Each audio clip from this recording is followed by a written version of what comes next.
karbon ya dari tanaman ini. Nanti kalau tinggi umur 10 tahun bisa berbuah. Ini bisa diambil buahnya untuk bahan baku karbon. Yang lainnya juga ada untuk secara ekologi ya, secara ekologi mencegah abrasi juga. Terus penghasil oksigen juga, penyerap karbon juga, dan lain-lain. Dan masyarakat di sini tempat cari. Ini yang ditanam tanaman apa? Nafkah itu di area Mampus ini cari kepiting. Nah, kepiting ini Iya, hidupnya Pak. di area Mampus. Dan ikan juga kembang biaknya di bawah pohon-pohon mangrove juga. Jadi tempat kembang biaknya biota laut juga ada di bawah mencari kepiting di hutan mangrove. Secara ekonomi ya. Jadi kalau secara ekonomi masih banyak lagi. Kalian nanti bisa melihat tanaman mangrove yang ada di Ini ada robot satu ini. Sungai Mangrove Wonorejo. Kalau yang mau lengkapnya bisa di kebun raya mangrove yang ada di Surabaya. Kita ada di kebun raya. Kemudian itu totalnya 79.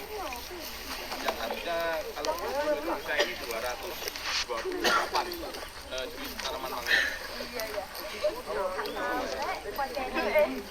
Kalau hutan mangrove sendiri, ini namanya mangrove itu banyak jenis tanaman. Tidak hanya Bugera, Rhizopora, ataupun Cineratia. Mangrove sendiri itu artinya sekumpulan pohon dan plasma yang tumbuh di pasang surut air.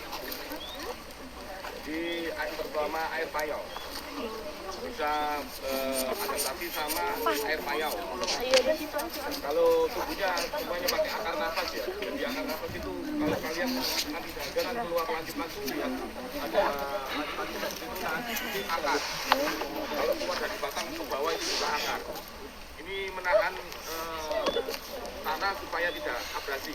Kalau waktu air pasang bawa lumpur, waktu air surut, tinggal dan akhirnya ada jaga ya. Itu.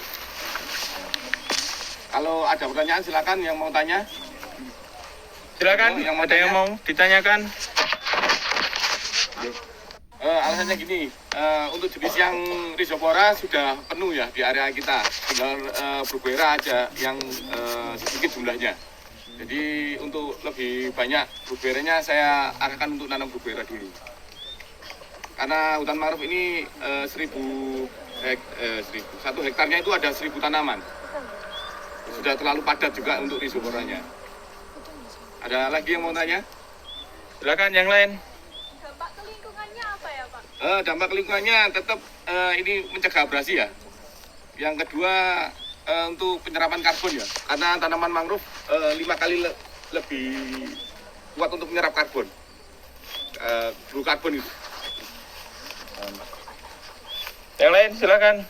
Saya, Pak, untuk jenis tanaman ini apakah potensinya sama seperti jenis mangrove yang lain? Potensinya beda ya. Ada yang untuk pembuatan sirup itu namanya Cineratia caseolaris, potensinya lebih untuk produksi minuman. Kalau yang ini dibuat untuk kepung ya. Jadi orang yang mau produksi makanan dan minuman, panganan alternatif mangrove atau orang sekitar pasti cari tanaman yang Bruguera ini karena jenisnya agak berkurang sekarang di area Wonorejo. Jadi saya arahkan tetap nanam Bruguera dulu sebelum nanam Rhizopora. Kalau Rhizopora fungsinya hanya mencegah abrasi, tidak untuk produksi makanan. Selain jadi bahan baku makanan bisa jadi obat-obat ya, untuk bahan baku obat. Tapi banyak penelitian masih dikaji lagi seperti itu. Monggo yang lain. Ya, yang lain silakan. Saya mau kabarin ini yang kita tanam sekarang. Untuk bibitnya.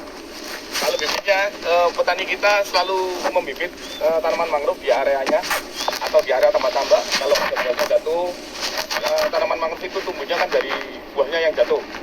Nanti dia itu membibit, setelah itu kalau ada tanaman atau apa, kita belinya di petani mangrove supaya perputaran roda ekonominya bisa selain ada pendapatan penghasilan tambahan ya untuk cari ikan, ada juga dia membibit tanaman mangrove supaya bisa dijual. Seperti itu. Ada lagi, monggo. Adanya mangrove di sini tuh fungsinya buat apa ya Pak? Apa karena itu hanya kosong jadi kayak Tanamin aja. gitu? Oh, bukan, karena sini area konservasi yang kita kelola 7,5 hektar, masih area Wonorejo. Ada lagi yang di Gunung Anyar itu 34 hektar. Kalau bisa semua tanah yang kosong kita tanami tanaman mangrove. Dan di sini untuk tanah perumahan sendiri sudah tidak boleh berdiri perumahan. Area konservasi terakhir adalah perumahan yang ada di jembatan depan kita ini. Ini sebagai batas wilayah konservasi sampai ke timur.